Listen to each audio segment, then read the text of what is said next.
Hello and welcome to Willow Talk for another week. Adam Peacock here. Brad Haddon is not. He's at the IPL. Lucky him. But we've got a couple of special guests joining us today. First of which is in the studio with me right now. New South Wales fast bowler Chris Tremain off 50 wickets. Thank you very much for the Shield season.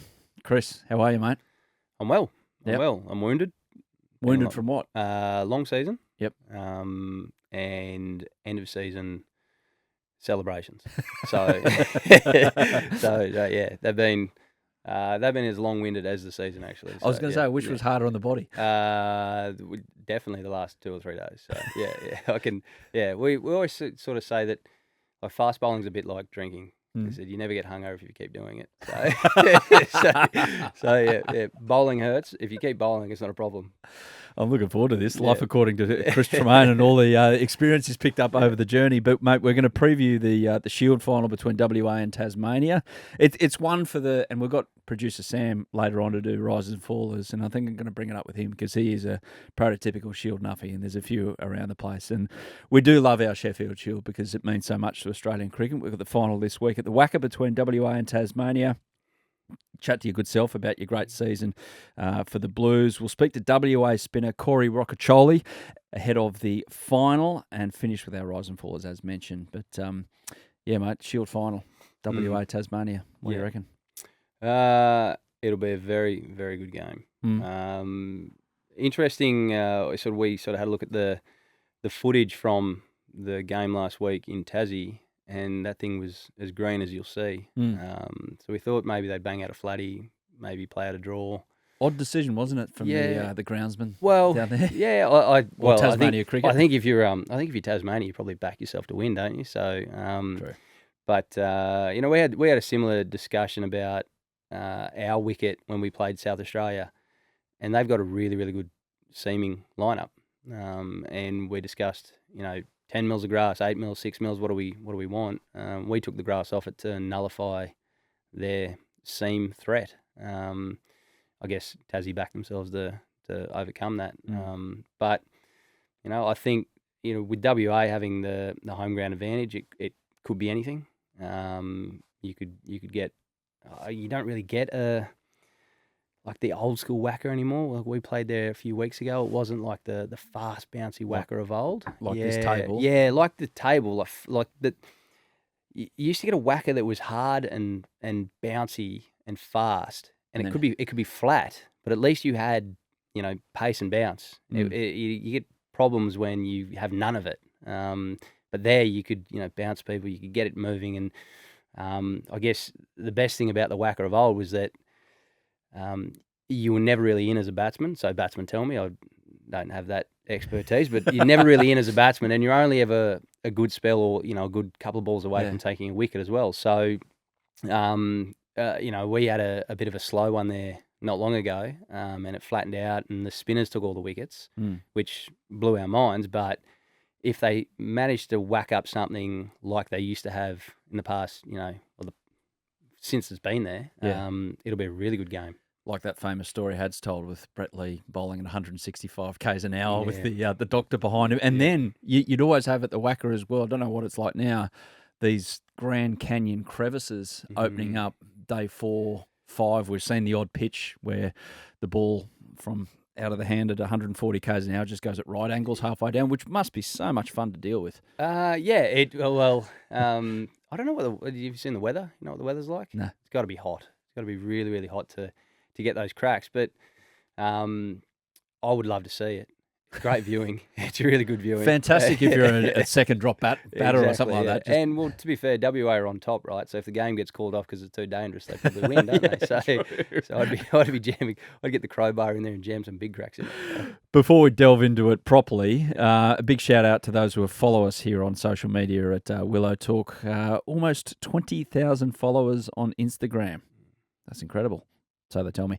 Find us by searching Willow Talk Podcast or hitting the link in the episode notes. We're also very close, Chris, to our target of 334 Spotify ratings. We gave ourselves a target, like you did at the start of the Shield season, take 50 wickets. We wanted 334 Spotify ratings, given 334 and its significance in Australian cricket. Bradman, Taylor, before Matty Hayden against Zimbabwe at the Wacker. So if you're listening on Spotify, please stop what you're doing. Give us a rating so we can get to 334. Thank you very much. That's a community announcement right there. Let's get into WA, or in a general sense, because Shield season this year, there was a lot of talk, and fair enough too, about the possibilities of an opening bat from a Shield team taking Davey Warner's spot. Now, it didn't turn out that way because Stephen Smith put his hand up for the Test team and saying, I'll do it. And it's worked out to the tune of about averaging 28 at the moment for Stephen. So we'll park that for a second. But what do you see with the guys at the top of the order putting their hands up, namely Renshaw, Bancroft, and Marcus Harris was in the conversation as well for a while there? Yeah, you always, I guess, tread lightly when discussing selection as a current player, because I think you could have picked bangers and he could have done a job. He could have done that job to the tune of 28 if he wanted to. I think Ronnie said the other day that the criticism on Steve Smith's a little bit too harsh, and sort of went back and he scored that beautiful 90 at the Gabba in a test that they lost. Things look really good now. I've had similar discussions a few years back when I was in the same position where I was trying to push to get into that squad, and they would pick a Jai Richardson or a Michael Nessa. And the discussions that we had that actually made sense, I didn't like them, but they made sense, was you can't really make the wrong decision. You could pick bangers and he could do a job. You could pick Renners and he could do a job. You could pick Marcus Harris and he has and could do a job. They picked Steve Smith because that gave them the best batting lineup, or the best batsman in that batting lineup, cram as much batting as they can into those spots. And I don't think that's the wrong choice. It's just a different choice. And it's upset. Well, I assume it's upset a handful of players in Shield cricket that thought, if I keep banging out runs and doing well, then natural progression will send me up. And it's sort of disheartening when it doesn't. But you can't make the wrong decision in that instance. And to be fair, like if you were picking a team and you said, we have an opening batting spot, and we can give this to Cameron Bancroft or we can give it to Steve Smith, I'm taking Steve Smith because it's Steve Smith. Not because he's an opening batsman, it's because it's Steve Smith. And I've played a lot of cricket with and against bangers, and I know just how hard it is to get him out. And I wouldn't lose any sleep over the decision. And if something were to happen and we needed to get bangers in there, he would do that job. So it is a little bit disheartening for them, I guess, but I don't think you can make the wrong decision there. Is Shield still giving Australian cricket what it needs to? Now, obviously, from when you started, priorities have changed somewhat with the fact that middle of December to end of January is just all big bash and it's all entertainment and revenue for the sport overall. So you can see why the program is the program. But around that, you've got almost 2 Shield seasons in one. You've got pre-Christmas and you've got after January as well, where it kicks in again. Is it still providing what it needs in terms of that filter system for the Australian cricket team and the standard of it? I think yes. And I think on the basis of what we've just spoken about and the lack of opportunity that you might have in this Australian team makes it very competitive and gives us exactly what we need. So, we've got 3 of the best fast bowlers in the world, and we've got a batting lineup that has its moments and on its day is bulletproof. Now, how do you get into a batting lineup that is bulletproof? Well, then you get really, really good. And the guy behind you trying to get into your spot in the Shield team, he gets really, really good. And then everyone else around you gets really, really good. And what we found is that if you have someone like a Bancroft or a Harris or someone like that who is pushing and pushing and pushing and has big 1,000-run seasons and does everything they possibly can to get into that test squad, they drag people along with them. And you end up winning competitions. You win Shields, you win games, you win a lot. Well, you look at Bo Webster this year, over 900 Exactly. runs, and Yep. Tasmania find themselves in a final. Exactly. On wickets, especially down at Hobart, but on wickets that aren't really conducive to scoring a lot of runs, right? So that having those people trying to get into that bulletproof lineup, they drag people along with them. And I actually found when I was about 24 or 25, the test selection would directly affect the second grade team at my club team. Because if James Pattinson wasn't playing a test and he would come back and he'd play Shield cricket, then I would go back and play first grade cricket, and then someone from first grade would get dropped to second grade, and then second grade onwards. So there was this filter system of these guys are really good, and they're keeping someone like James Pattinson or they're keeping Cameron Bancroft out, and it filters down and down and down. And if you want to get further up, then you've got to get better and better and better, and arguably better than the people in front of you.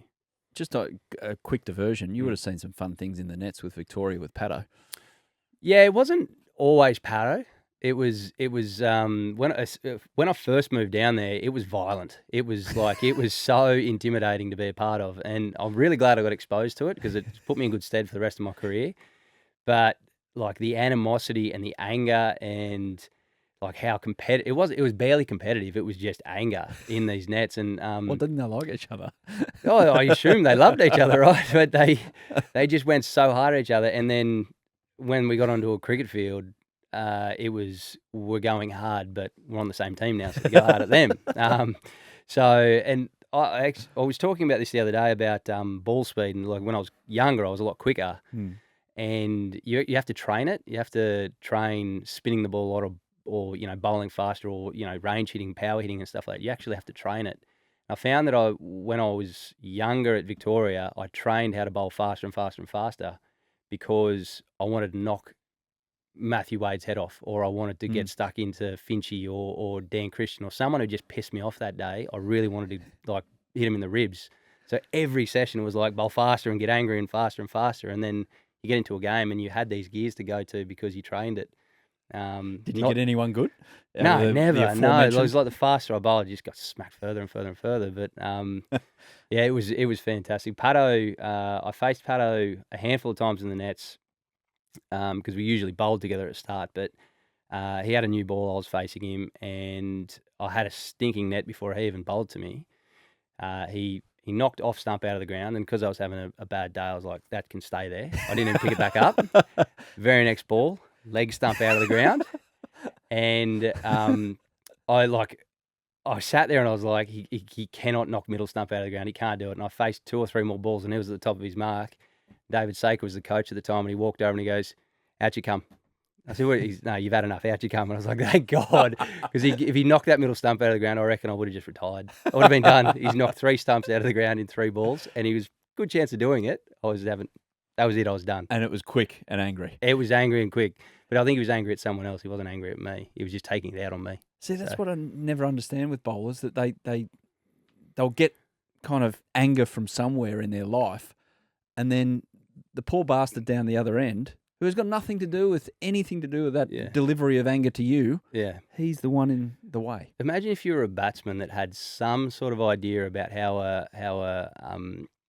a brain works, and if James Pattinson was yelling at me, and I got to the non-striker's end, I'd just go, "James, are you okay? It's not really about me, is it?"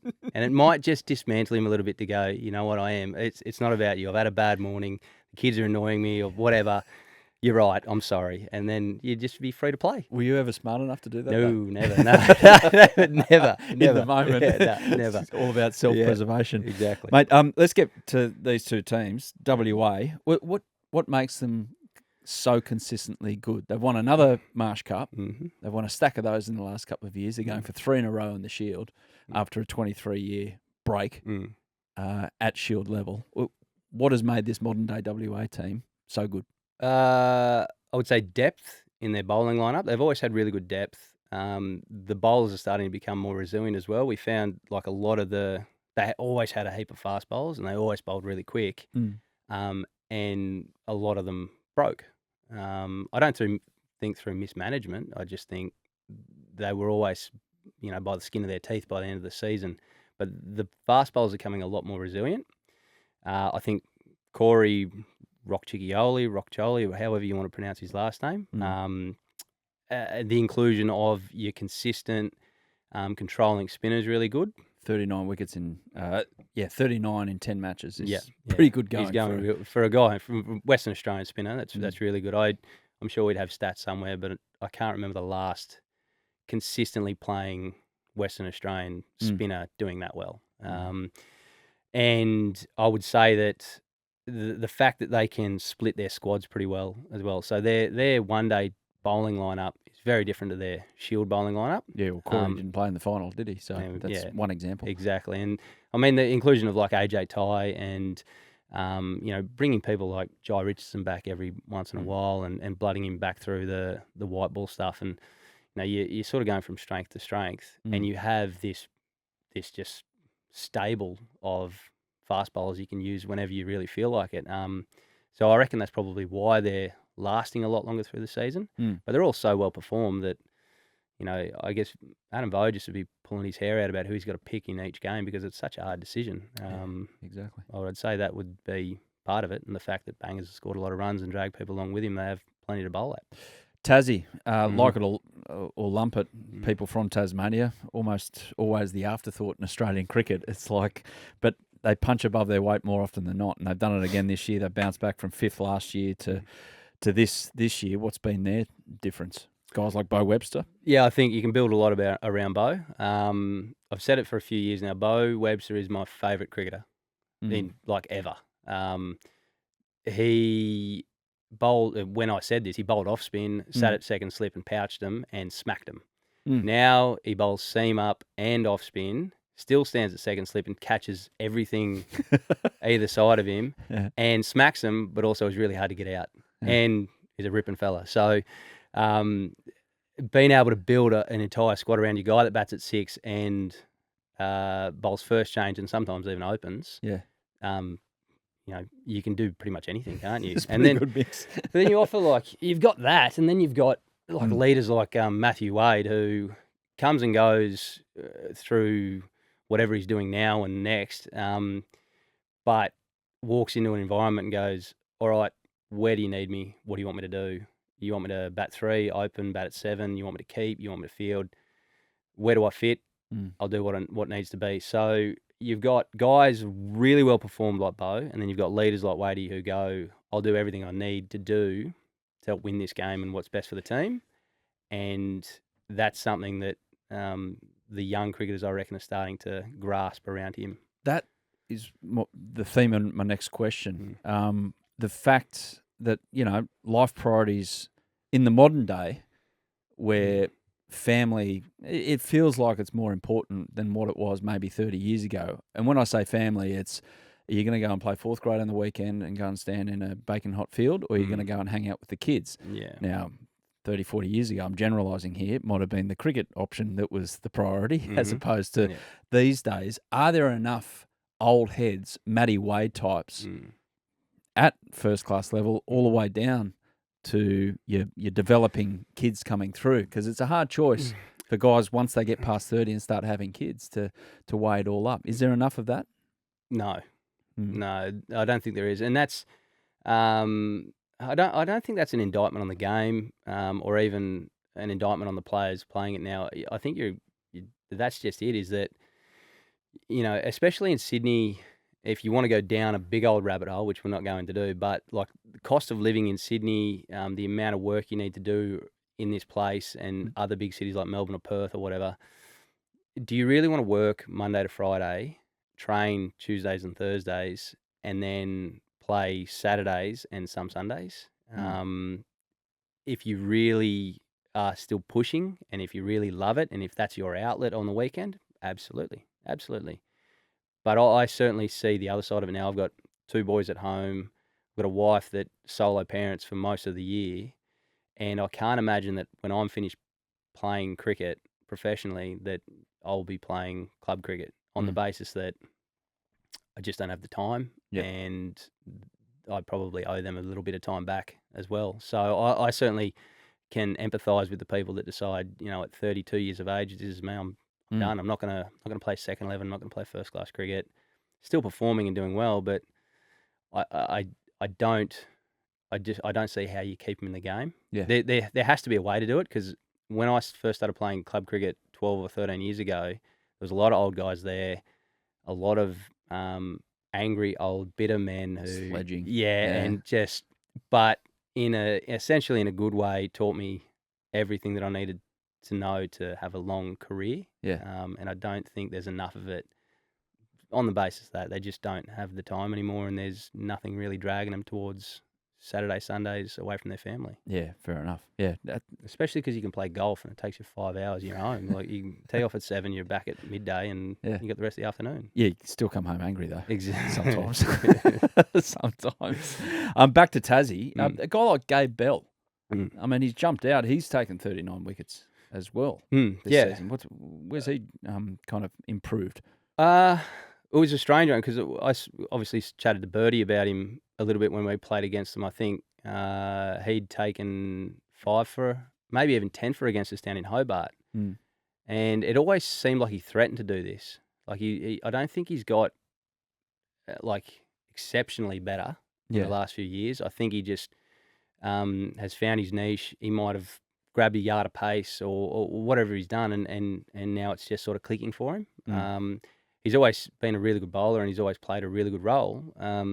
But I chatted to Birdie about it. I think we were down in Hobart, and he took 5 for, and I said, how many's Belly taken? And he goes, no, this is his first 5 for. And then he got another one, got 10 for, and so he's gone from none to 10 for in one game. And I was baffled by it, because it just seemed like he would have had a mountain of them by now. So I think he's just clicked at the right times. Everything's going well.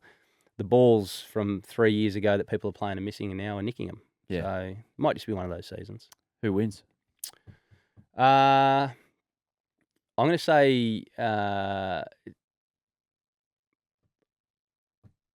WA going into it are favourites. Jeez, Tassie, dive deep there to get that Tassie, answer. So I think Tassie will win on the basis of underdogs. Yeah. We're coming here, we're going to work, and I have a feeling that Tassie either win or they lose big. And they're going to do it in a really entertaining way. Go down swinging. Yeah, maybe not go down swinging, but they're going to go down with a hell of a fight. If they go down, if they go down, and I would think that, it's going to be a really good game, and I think WA are definitely the favourites. But I would like to see Tassie pull something that I know that they can. A question from the most biased man in Australian cricket, Brad Haddon. Yes. Were you satisfied with New South Wales' finish this year? Bradley is always either perennially frustrated or very, very happy when results come through. Yeah, I can't give Brad a definite answer for either of them. I'm disappointed that we're not contesting a Shield final. And I guess that's a measure of how successful the season was. But if you want to mark it against previous seasons, very, very happy. So, and that's what we talked with Greg Shippett about. Progress, not perfection, and there's progress there. We've got a really young group, and they've seen progress, and they've seen what it takes now to win games and what you need to do. And I would keep an eye on how the next few years roll, because it's getting better and better. One of those young guys. Give us one of those young guys that, okay, I don't want you to heap pressure on them and say something definitely will happen in their career, which is a higher honour than right now, but go down that path if you can, and just give us a name. Yeah, okay. Like Ollie Davies had a really good season this year, but he was sort of like pinned up as this like aggressive white ball cricketer, big bash superstar. Is he going to play Shield cricket? Is he going to chase the cash around the world and all that sort of stuff? And you'd have to ask him, but I'm not sure where his priorities were before this season. Got picked out of a net session. They went, geez, he's batting really well in the nets here. We're going to pick him. Really? Which hasn't happened for years. I can't remember the last time that's happened. So they went. When was that? I think before WA. Yeah. Third round, I think it was, at the SCG. And then he blazed 130, and we won the game. It was our first win in years. Yeah. And then sort of everything he's given since then, he's gone, I don't need to curtail my aggression. I can still do what I do. Tighten up a defence, but still counterpunch the way he does. And he was really impressive this year on the back of that. He actually feels like he's matured a lot and really quickly. So yeah, he was exciting a few years back for his white ball stuff. Now we can look at him and go, maybe he's not so one-dimensional. Maybe he is, a sort of chip off Davey Warner's block there, where the ultra-aggressive middle to top order batsman has a place in the game. And I think you'll find that those guys have more of a place in the game moving forward, because that's what the game is turning into. Well, you look at the 5 and 6 for Australia right now, and not saying that Cam Green at 4 can't do that, but 5 and 6, when we're 3 down at the moment, it's not going to get boring. For Australia. No, it's going to be great. With Trem and Mitch. Yourself, mate. I think looking at the list, I think there was 19 bowlers who have taken 50-plus wickets in a Shield season in the history of Shield cricket. You and one other have done it twice. I mean, 2 others. 2 others. I only saw one other on that list. Who were the 2? Jackson Bird. Oh, Jackson Bird. Sorry. I saw the great Andy Bickle. Andy Bichelle. Yeah. So... Geez, 3 great rigs there. Yeah. Or one, sorry. Yeah, one good rig. Yeah, one really good rig. And still, I saw him last week at 50, whatever he is. He's still a lot better than mine. Still a lot better. He's a specimen. Absolutely. But well done, mate. That's a huge achievement. Yeah. And shout out to Jackson for also being on that list as well. But is it the best you've bowled?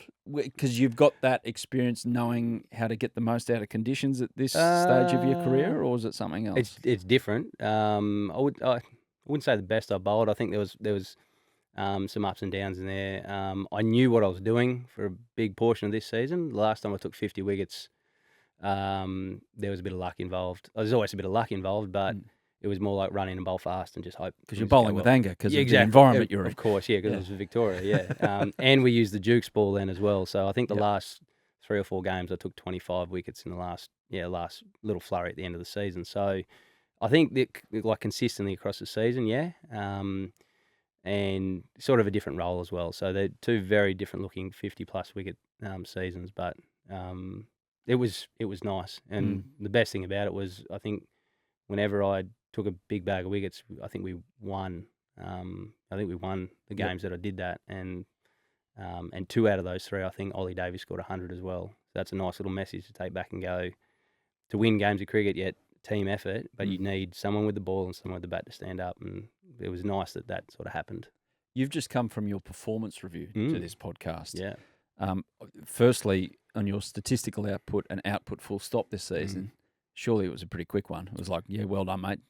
Rock up next week in a couple of months, and let's try and do the same. Yeah. It was a bit like that. It was well done. Anything you want to say? And I sort of went, look, I'm starting to get the hang of this Shield cricket stuff, as you might have, gauged. I want a bigger impact in white ball cricket, and that wasn't me saying to them, you need to pick me in white ball cricket, because we have a really good white ball team and a really good white ball cartel. So I'm not saying to them, you need to pick me because I'm going really well in Shield cricket. I'm saying, when I do get fleeting opportunities, so 2 or 3 games a season, I want to have a better impact. And how do we do that? And I said, look, I'm going to chase a yard or 2 of ball speed in the off season, and hopefully that helps with white ball a little bit. I'd like to develop a better slower ball, and I'd like to have a clearer role around exactly what you need from me and when you'll need it from me in this white ball stuff. So there was a little bit of discussion around that, but we basically shook hands about the Shield stuff and said, all right, let's park that and move on, and we'll look at something else. So, what are performance? Because everyone listening to this, probably, given people and culture or HR departments these days, you've got to do one every 6 months or 12 months. Haven't done my one with producer Sam at Willow Talk just yet, but it's coming. But in all seriousness, for a cricketer, what's a performance review? How deep do you dive? You can dive pretty deep. And the thing with cricket and sport in general is you can use numbers to your advantage, and you can have the same number and use it 2 different ways. So last year I didn't have a great year, and I took my numbers and went, these numbers are okay without being outstanding, when in reality they were pretty shit. And they sort of agreed with me, so I just painted that picture a little bit and sort of drove them toward this sort of avenue. Towards okay and not shit. Okay and not shit, yeah. So, but this year when you go, look, I've got all these numbers, it's almost like they go, we know they're there, we're not going to talk about them. We're going to talk about the ones that we want to talk about, or the ones that will have benefit to talk about. So And the other thing is, like I could have taken 35 wickets or 30 wickets this season, but how did I take them? Did I take them with the new ball only, or did I take them in really difficult times, or so numbers will give you a little picture of what's going on, and then you can sort of go, yeah, I didn't take a lot of wickets, or I didn't score a lot of runs this year, but every time I went out to bat, it was against the second Newey, or every time I played, we were on a green seamer and we got bowled out for 150. So numbers are numbers, but they do tell a bit of a different story, and how you want to paint that, you can paint it any way you want. I reckon a good number would be, in a performance review, the average of the partnership you broke to take that wicket. So if you're a consistent bowler who goes in and finally breaks a 100-run partnership, your value, like that wicket, is worth double of taking the number 10. Well, you can paint that picture. Yeah. And you go, every time there's a 100-run partnership, I break it. And then they can paint the other picture and go, yeah, but you caused that 100 runs. That's a good point, mate. Yeah. You can do anything with numbers. But, I mean, do these reviews sometimes get a bit, I don't know, argumentative? Like they're on one side of the table trying to get across their point of view, and you're like, well, no, that's not reality, because this is how it actually feels when you're doing it. You can't, yeah, but you've generally had those conversations throughout the season. Yeah. So we know what's going on, and we've had those conversations. Then you just sort of tie everything in a bow at the end of the season. Like I had a season a few years ago where I didn't play for like 18 months, and then I came in, took a heap of wickets, scored a heap of runs, ended up winning the Steve Waugh medal, had a great year, and sort of had the same thing, walked in the review where everyone's like, really well done, this is great, that was great, this is all good. And then the last thing they said was, look, we just think you can be better in your warm-ups. I think you stand around and talk with the boys a bit too much. You can be better in your warm-ups. Anyway, that'll do, we'll leave you with that, and just walk. I was like, you've got to be kidding me, right? Like, kick on the arse on the way out. I just like, you just stop, you're splitting hairs now. Just you can leave that out. You can leave that out. All right, relax. Did you have your medal on at the time? No, I got the medal after. Oh, you got the medal after. I wore it for the rest of the season, though, like the next season. So, as part of your acceptance speech, then, if you got the medal after, was it a case of I'll be better in my warm-ups? No, I did have a few people in the crosshairs, and I took the high road. It was nice. It was a nice view from the high road. Well done. Yeah. Do you harbour any ambitions to get another white ball cap for Australia, or break into this red ball team? Not. It doesn't drive me. It's not my motivation. And it used to be, and I used to try so hard because I wanted to get there. And then every time I got knocked back, it was really disappointing. Yeah. Now it's like I want to win games. I want to do really well. I want to win another Shield.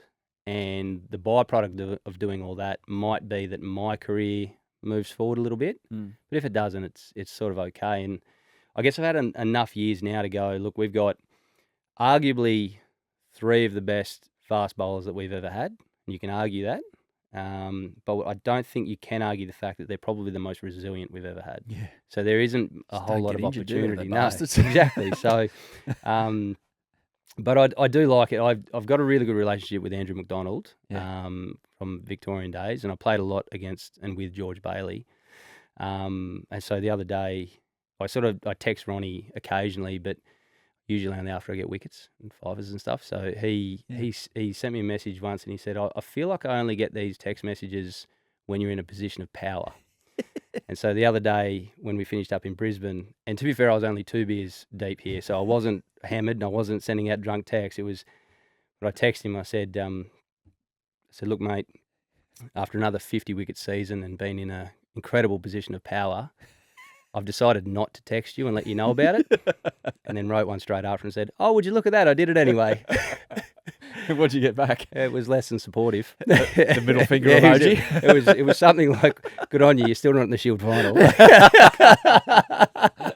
That's a fair comeback. Yeah, exactly. That's a fair comeback from the Australian coach. Yeah. Are you lining up any county cricket? Yeah, I'm heading over in April. Yep. I went over last year. I've always wanted to play county cricket, and I got a stint there, 3 games last year with Northants, and loved it. Loved every minute of it. Did the missus with the kids back in Australia? Yeah. No. And I got told about it, and then went to Scotland after and played golf. So you would have definitely got told about it. Yeah. So, and this year heading back, same amount of time, going for a month. I'll play 4 games back at Northants, and then Ireland for golf. Okay, mixing it up there. Exactly. Yeah. So, international man of mystery. Yeah. One last one on that sense. Standard of county cricket as opposed to standard of Shield cricket. It's good. It's good. Conditions are very different. A little bit apples and oranges, but like every team that we played had a Test cricketer in it. Some good young cricketers. Even a lot of the guys. I think James Vince got 180 against us in the last county game, but outside of him, against Middlesex, a couple of fellas I never heard of scored runs and took wickets, and I've just never heard of them because I've never played against them. But there was guys there that like bowled 85 miles an hour, like leg spinners with the Dukes, and it was challenging. It was really challenging. Played against Cole Abbott, who I haven't seen since 2016, and he got a few of us out twice in the same session. So there was moving the game forward. It was good, yeah. We were done in 3 days, and it was perfect, straight to the Guinois. So, but it was great, and there's quite a good standard of good player there. But there was actually players there that like spinners, or like medium pacers that didn't bowl a ball and batted at 7 or 8, just because that game at that period of time didn't call for them to do much. So I think there's a little bit more depth in Australia, being that there's only 6 teams. Yeah. Over there, there's heaps. It is good fun. It's great to be a part of. We're in Div 2 this year, so I'll get a better gauge of what Div 2 is like this year as well. So, but it was good. It was really good. Well, mate, thanks so much for dropping by for a chat after your performance review. And the season is finally done here in Australia. Geez, you're a laid-back character as opposed to what I've been told about you out in the middle, where you turn into a bit of a lunatic. So, getting older. Is there 2 of you? There's a few of me. There's not just 2. There's quite a few. Well, thankfully we met the calm one who spoke a lot of common sense about the domestic scene here in Australia, and a little bit about Test cricket, and text messages to the Australian coach, Chris Tremain. Enjoy the stint over in county cricket, and go well. Beautiful. Thanks very much for having me.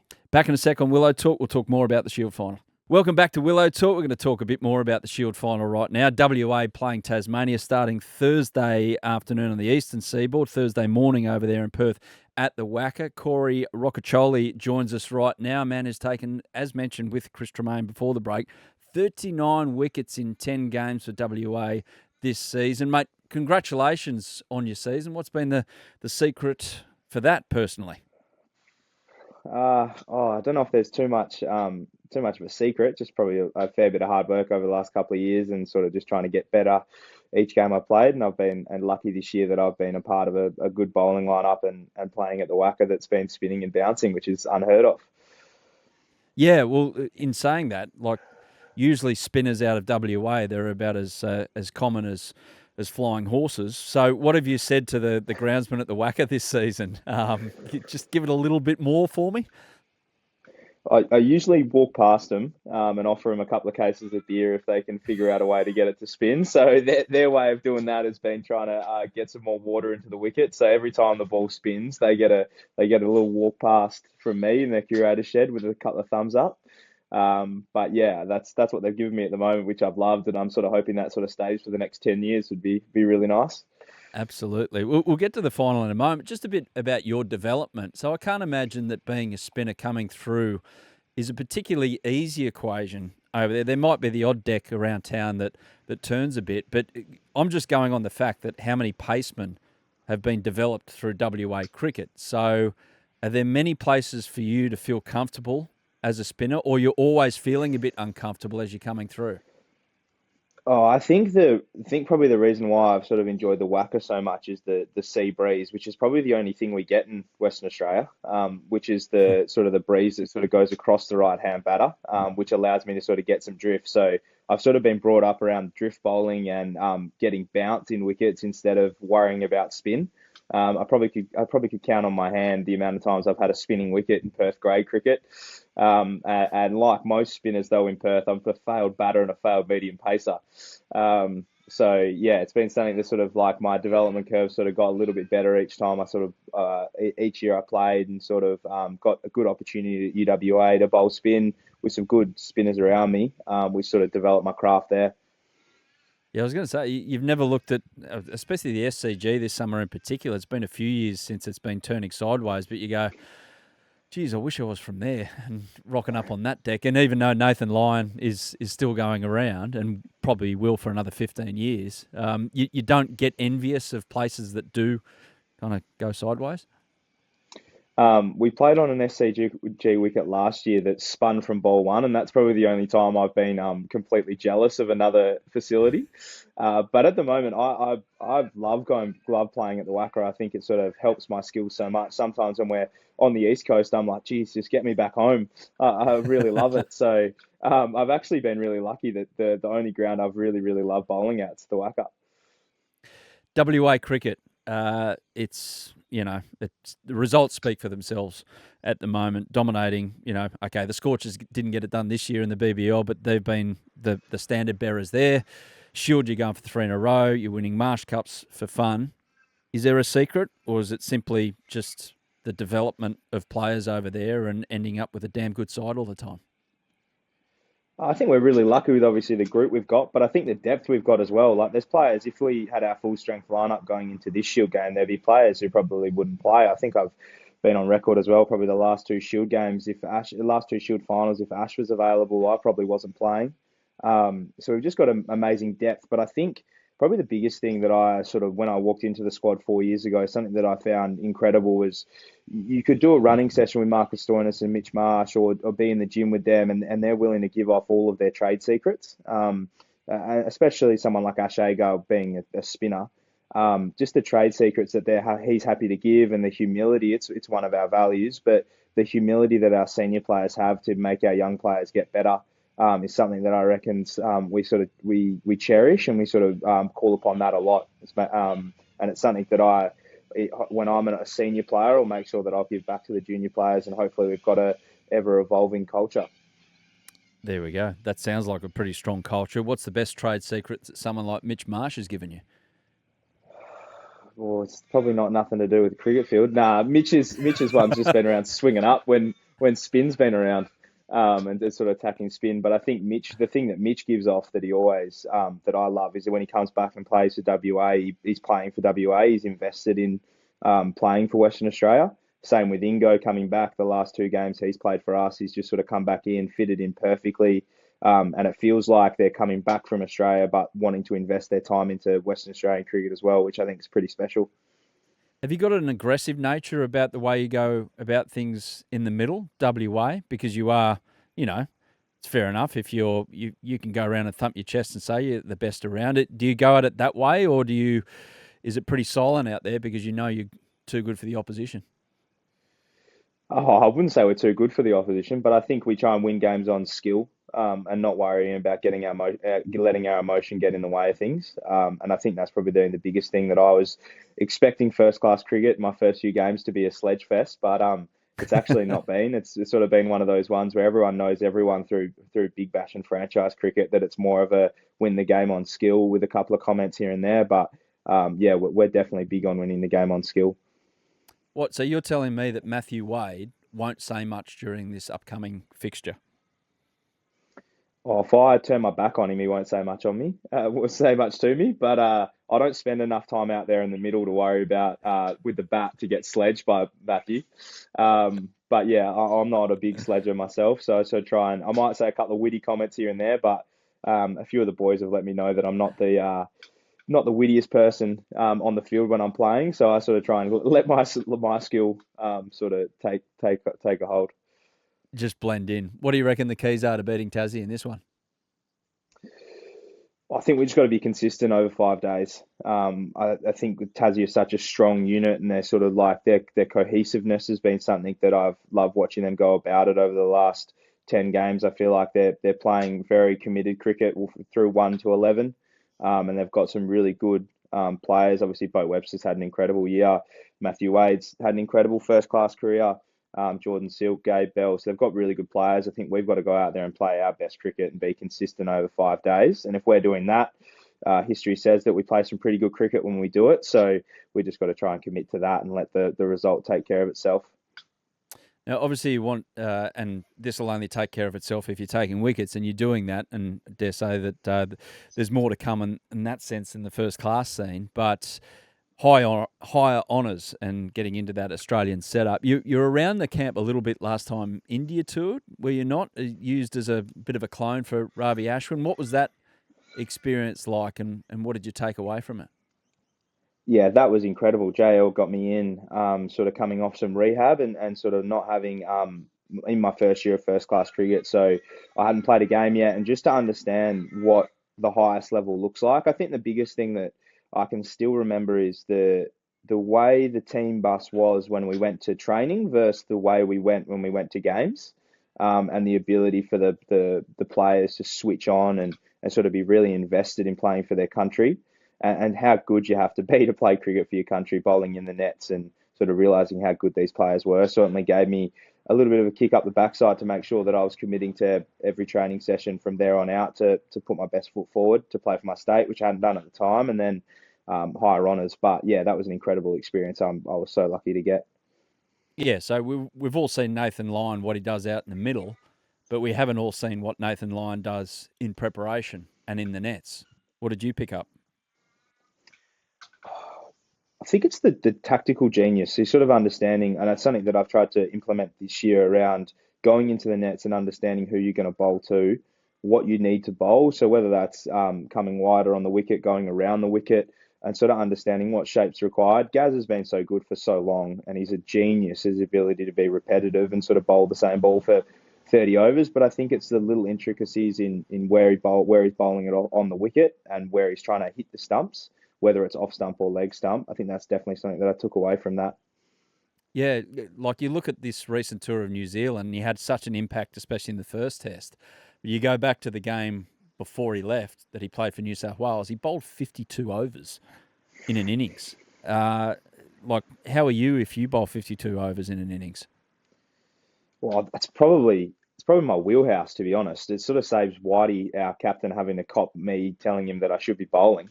So yeah, I just want the ball in my hand as much as I can. And bowling 52 overs, he's just got this incredible knack of bowls for so long and goes for no runs, and his ability to lock up an end's incredible. And I've had some good opportunity this year of being able to bowl some long spells, and it's just really fun. That's why you spend so long in the off season getting fit and getting your body right so that you can bowl for as long as you can in the middle. And it's sort of one thing that we have over the fast bowlers is we've got to bowl and bowl and bowl and bowl, and the fast bowlers get their rest after 5 over spells, and we're just getting started. So yeah, it's something to put your hat on and sort of know that you can lock in for the long haul. And mate, away from cricket, you've got something to keep you occupied. Master's degree in business administration. Jesus. Smart buddy. Yeah, I'm ticking along. I'm ticking along that at the moment. I've actually got a group assignment due on day 3 of the game, so that's probably what I'm more stressed about at the moment than playing the game itself. I've had my group members carry me through this unit and this trimester, and I've just sort of been a little ticking along in the background. So I've got to pull my finger out this week and get some study done and get our assignment to where it needs to be. But yeah, I just love it. It sort of gives me an opportunity to break my identity away from cricket and sort of be Corey the human. And when I go to class and I'm not pulling my weight, they don't really care if I bowl good off spin. They just want me to pull my weight in class. And I'm spending a lot of time around people who have high up jobs and sort of an appreciation for the fact that they're all doing their MBA and their masters and have 3 kids and work high profile jobs. So it gives me an understanding of how lucky I am as a cricketer, which has been awesome. So if you don't get this in by day 3, are there consequences like they were for the homework gate crew 10 years ago with Mickey Arthur? I'm probably not missing any cricket games. I'm probably losing 5K having to complete the degree again. So it's sort of a monetary policy to try and make sure I get my work done. Good incentive, mate. Very good incentive. Well, wish you well. You're looking to build on this, and if you get to 50 wickets for the season, it means WA have probably won a Shield, I dare say, with an 11-for in the match. But good luck with that, mate, and taking a few more polls, and thanks for joining us on Willow Talk. Thanks, mate. Cheers. Yeah, so looking forward to that Shield final later in the week. Producer Sam's in with me right now to end things with risers and fallers. Yep. Firstly, Sam, you're a big Shield nuffy. Real big Shield nuff. Who do you reckon? WA over there at the Wacker, or Tasmania cause a massive upset and win their 4th title? You know what? I'm going with the fairy tale finish for Matty Wade. Ah, there you go. Yeah. Wonder if he bowls at all during this. If they're losing, I dare say he will, but let's hope that doesn't happen. Would have been nice last week for Matty to break the news that he was retiring on the show, but anyway, he had to hold it within. And I make went the back and announcement. listened to it, and you said, we don't want to retire you here. And he goes, don't worry, it's not far away. Ah, that's So he nice. kind of teased it a little bit, but Yeah. I'm actually looking forward to your call because you're going to be Yeah, on the commentary team. yeah, I'm Fox Cricket. looking forward to doing it, and hopefully, the Wacker pitch last time kind of offered a fair bit. I don't know if they've got enough time to make it a complete road, so they get the draw 8 for 1,000 in their first dig, WA. But it should be a pretty even contest, I would think say. so. Yep, I think so. Rise and fallers. We'll go to India first, hey, Sammy? Let's do it. Good news for the Royal Challengers Bangalore in the WPL, and even better news for some of their Australian representatives. My word, the men's RCB team haven't had much luck winning IPL titles, but the women's team, no problem, second season, got the job done. Elise Perry and Sophie Molyneux starring for RCB. Pez had an amazing final 3 matches, player of the match in the last 2, and then in the final guided RCB home with 35 not out. And Sophie Molyneux changed the game with her left arm tweakers, getting 3 wickets in an over. Unfortunately, there was a loser, and it was Meg Lanning's Delhi Capitals, who have lost in the final both times, having led the competition at the end of the group stage. Also, a riser is Elise getting presented by the tournament sponsor, the window that she smashed in the car, as a trophy. I don't know how on earth she gets that back to Australia, but it's a nice touch. Carry on. Carry on. Maybe. As I mentioned to our co-host, Elisa Hilly, how do you not break something that's already broken? So I don't know how she brings that back, but geez, it'll look good somewhere. European Cricket Championship. So this is something that has kind of gained a bit of traction over the last couple of years, Sammy, but we've got some friends from Ireland.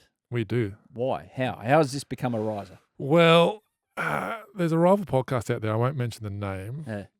I will. Club Prairie Fire. Yeah. Do a very good job. Gilchrist and his tequila, mate. Yeah, that's right. Vaughan, the doctor of his name is. Professor. The professor. Rochford. Yep. Professor. It's a great show. Yeah. Second only to Willow Talk. Yeah, exactly. Shout out to the great cricketer guys. Yeah, they do a pretty good job as well. Unplayable podcast, Final Word. There's a couple of good ones out there. Anyway, and Club Prairie Fire have a bit of an association with Cluj, the Romanian team in the European Cricket Championships. But upon hearing this, the Irish team got in touch and said, hang on a second, we're pretty good as well. In fact, we play Cluj on the weekend. This was a little while ago, and they played on the weekend.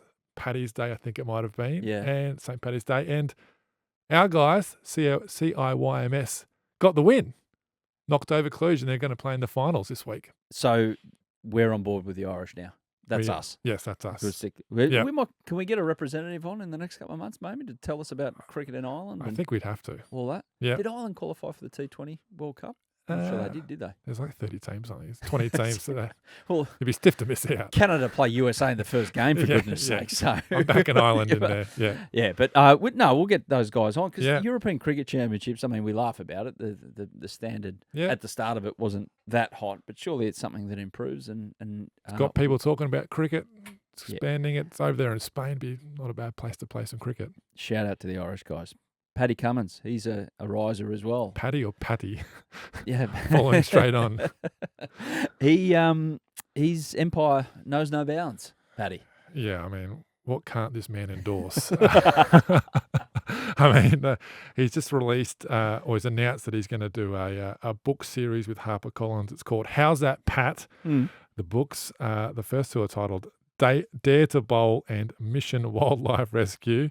It's not going to do any favours about the Captain Planet sledges, but they're coming out in this October. It's all about friendship, planet-saving missions, bit of cricket there as well. So it's a great initiative. Look forward to the right-wing musings of Pat trying to control our brains, which will be, it's good stuff, Pat. So kids' books, obviously. Apparently it's for all ages, but I think it is sort of targeted towards kids. You know, Glenn Maxwell's got them. There's Dave Warner, I think, as well. So there's a couple out there as well. Yeah, it's a big market. And, Yep. yeah, well done, Pat. It was only a matter of time that he's going to do a kids book, so Yep.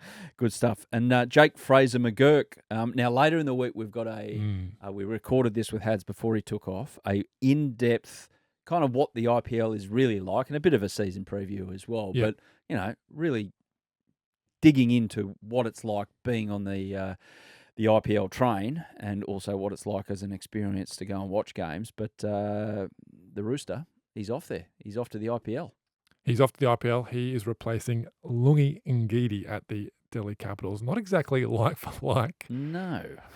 But what an experience for Jake going over there. I mean, imagine he'd be on internship money, given the 90K. What is it, the minimum? 90K? Something like that. But you've got to get paid. So it depends how many games he plays. But he's going to be over there under Ricky Ponting. He's going to be there with David Warner. So, I mean, people are labelling him as the next David Warner. What an experience over the next 10 weeks for Jake to be under Punter and with Davey there. It's going to be a great learning experience for him. Knowing how Ricky Ponting views fielding, even if Jake isn't in the 11, I've got a fair idea that he's going to spend a bit of time patrolling the deep you for reckon? his team. Yeah, they'll get him on there, and because that's a weapon. Yeah, we've made it clear on Willow Talk that fielding is very much not the third wheel of cricket after batting and bowling. It's as important. So awesome for him. Great experience. Fallers, got any fallers? Slow teams from now on teams, yes. in white ball cricket, because they've got a problem, don't they? Yeah, the ICC, they've introduced a 60-second shot clock for all limited overs international. So the way it'll work, the third umpire will decide when it's the end of the over and then start the stopwatch. Is there going to be like in tennis with the serve clock? Is there going to actually be a countdown clock visible? That's a good question. I don't know that one, but there should be, definitely. You get 2 warnings, then from then on, it's a 5-run penalty. There will be allowances for like drinks and glove changes or ball inspection or whatever it might be. Well, is this going to work for both teams as well? I'm asking a lot of questions which I should know the answer to, but I mean, we've seen glove changes be as big a reason for slow over rates as field placements. Yeah. I mean, can a batting team cop a five-runner? Another good question. Hope so. Let's get into Joffa Allardyce and ask him. Joffa, if you're listening, let us know, mate. Yeah. But that's a good question. I mean, I think that comes into the allowances. Yeah. I think it's a fielding team kind of thing. I like it in some competitions like the 100 that if you're behind your over rate, you drop off, you're losing players at the back end. So if you're behind, you can only have 10 on the field, and then it keeps dropping off. So they'll be interesting. I mean, 60 seconds is a long time, really. You're supposed to bowl an over in 4 minutes. Yeah, that extra minute, that's 5 minutes per over. Games are too long at the moment. Yeah. We need to shorten them. This hopefully will give the teams a hurry up. Hopefully the deterrent that's required. Sammy, that's it for Willow Talk today. Yep. And we've got the IPL big preview later in the week. We'll be back next week with more about cricket and also reacting to the Shield. Bit of Shield froth for everyone out there. And the Fighting Irish. The Fighting Irish. Come on, Ireland. We'll have a bit more about Ireland as well. So enjoy your week, everyone. Have a good one. We'll be back with Willow Talk later in the week with that big IPL preview with Hads. Yeah, thanks for watching the Willow Talk podcast on YouTube. Don't forget to hit the subscribe button so you don't have to miss an episode wherever you are. And while you're at it, check out these videos up here. They're mostly good.